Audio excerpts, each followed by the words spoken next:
ቀኑ ሲቀርብ ያያችሁ አብልጣችሁ ይህንን አድርጉ፣ ይሄ መንፈሳዊ ግዴታችሁ ነው እያለ ይናገራል። ክብር ለእግዚአብሔር ይሁን። እስቲ ከኔ ጋር አንድ ጊዜ ኢየሱስ ይመጣል በሉልኝ።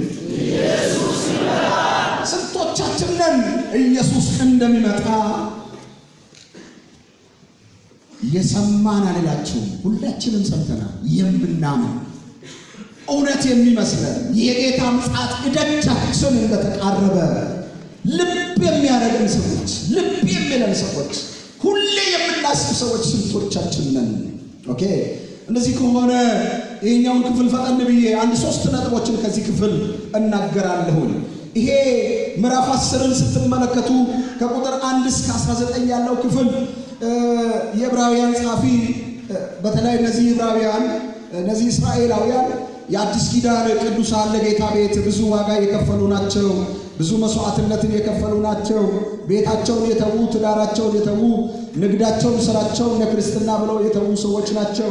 ከመከራ ብዛት የተነሳ ወደ ኋላ ለመመለስና የብሉይ ኪዳን ቅዱሳንንና ነቢያትን መሪዎችን እጅግ የሚያከብሩ ስለነበረ የብሉይ ኪዳን መስዋዕትንና ሕግጋትን በደንብ የሚያከብሩ የሚጠብቁ ስለነበረ የዕብራውያን ጸሐፊ ከቁጥር 1 እስከ 18 ባለው ክፍል የብሉይ ኪዳን ሕግ ደካማ እንደሆነ፣ የብሉይ ኪዳን መስዋዕት ራሱ ሁል ጊዜ የሚደጋገም እንደሆነ፣ ፍጹም መስዋዕት እንዳይደለ፣ ነገር ግን ጌታችን ኢየሱስ ክርስቶስ ይህን ደካማው እንዳውም የብሉይ ኪዳን መስዋዕት የብሉይ ኪዳን ሕግ ጥላ እንደሆነ ለአዲስ ኪዳን ለኢየሱስ ጥላ እንደሆነና ጌታችን ኢየሱስ ክርስቶስ ይሄንን መስዋዕት ለአንዴና ለዘላለም የበጎችንና የኮርማዎችን ደም ይዞ ሳይሆን ራሱን ይዞ በመግባት ወደ ቅድስተ ቅዱሳን በመግባት አዲስ መንገድ ከፍቶላችኋል።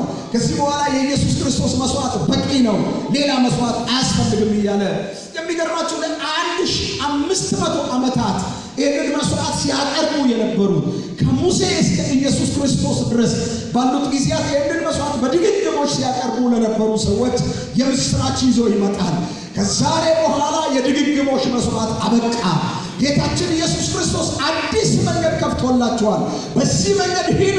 የድግግሞች መስዋዕት ሕግ፣ የብሉይ ኪዳን ሕግ፣ የብሉይ ኪዳን ስርዓት መስዋዕት አያስፈልጋችሁም። ኢየሱስ ለአንዴና ለመጨረሻ በአብ ፊት ተቀባይነት ያለው መስዋዕት ሆኖ ተሰውቷልና አዲስ መንገድ ተከፍቶላችኋል እያለ ይናገራል። ክብር ለአምላካችን ለእግዚአብሔር ይሁን። በጣም የሚገርማችሁ ይሄ ለካህናት ይገባችኋል። ካህናት በጣም ይደክማሉ። በየቀኑ 24 ሰዓት ሙሉ የሚገርማችሁ በብሉይ ኪዳን ቤተ መቅደስ ውስጥ ስንገባ እንደዚህ አይነት መቀመጫ የለም። ጠረጴዛ፣ የህብስት ገበታ አለ፣ መታጠቢያ ሰኖች አሉ፣ መቅረዞች አሉ። ብሉይ ኪዳን ቤተ መቅደስ ብትሄዱ መቀመጫ የለም። ምክንያቱም ረፍት የለም። 24 ሰዓት ነው የሚያገለግሉት። እንደ ቄራ ሰራተኞች እነዚህ ካህናት ሁሉ ጊዜ በሬ ይጥላሉ፣ ያርዳሉ። ያንን ትልቁን ፍርማ ያንን ትልቁን ስጋ ተሸክመው በመሰዊያው ላይ ያኖራሉ። አንደኛው ሲመጣ ሌላውን ያስተናግዳሉ። ቀንና ሌሊት ይደክማሉ፣ ረፍት የሌለበትን እነሱ ሁሌ ቆመው የሚያገለግሉትን። የሚገርማችሁ መጽሐፍ ቅዱስ አዲስ ኪዳን ላይ ጌታችን ኢየሱስ ክርስቶስ ይሄንን ለአንድና ለመጨረሻ ከሰራና ካጠናቀቀ በኋላ በአብ ቀኝ ተቀመጠ ይላል። አባቱ አሜን በሉልኝ።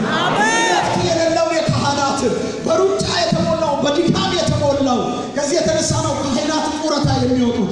ካህናት ጡረታ የሚወጡበት ካረጁ ከደከሙ ይሄንን ስራ መስራት አይችሉም። በጣም አድካሚ ስለሆነ ጡንቻ ያስፈልጋል።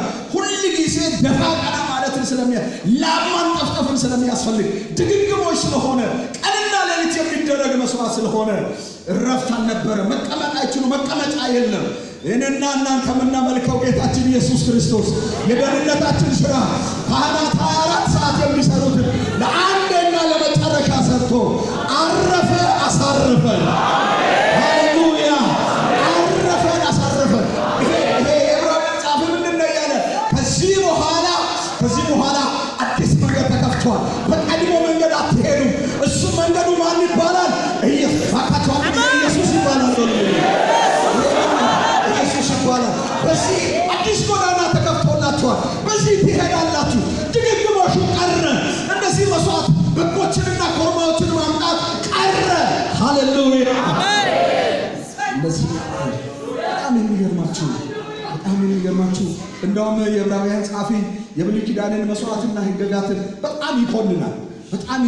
ምን ብሎ ይኮንናል መሰለህ? እሱ ጥላ ነው እንጂ ዋናው አይደለም፣ እውነተኛው አይደለም ይላል። ይሄ የብሉይ ኪዳንን ሕግ ጥላ ነው እንጂ ዋናው አይደለም ይላል። ያ ብቻ አይደለም፣ የብሉይ ኪዳን ኃጢአትን ያስታውሳል እንጂ ኃጢአትን አያስወግድም። ለጊዜው ያራግባል፣ የእግዚአብሔር ቁጣ ለጊዜው ያበርዳል እንጂ ለዘላለም አያስተሰርይም ይላል። እንደዛ ሰዎችን ፈጽሞ ነፃ ሊያወጣ አይችልም። እንደው በሰዎች ላይ ፍርሃት ይጥላል። ኢየሱስ ግን በላያችን ላይ የተጣለውን የሞትን ፍርሃት፣ የኃጢአትን ፍርሃት ከላያችን ላይ አንስቶታል። አሜን። ክብር ለአምላካችን ለእግዚአብሔር ይሁን። ታዲያ እንደዚህ ከሆነ አዲስ መንገድ የተከፈተለት ሕዝብ፣ ዋጋ የተከፈለለት ሕዝብ፣ በአዲስ ጎዳና ለመሄድ መንገዱ ተመርቆ የወጣለት ሕዝብ፣ እግዚአብሔር አዲስ መንገድ፣ ጥገና የማያስፈልግ ወደ አብ ቀጥታ የሚያደርስ መንገድ የከፈተለት ሕዝብ በዚህ ምድር ላይ ሊያደርግ የሚገባቸው መንፈሳዊ ግዴታዎች ምንድናቸው የሚለውን ፈጠን ብዬ ልናገርና ሊጨርስ። አንደኛውና የመጀመሪያው ቁጥር 19ን ከኔ ጋር 19ና 20 አንብቡልኝ። እንደዚህ ይላል፣ እንግዲህ ወንድሞች ሆይ በመረቀልን በአዲስና በሕያው መንገድ ወደ ቅድስት በኢየሱስ ደም በመጋረጃው ማለት በሥጋው በኩል እንድንገባ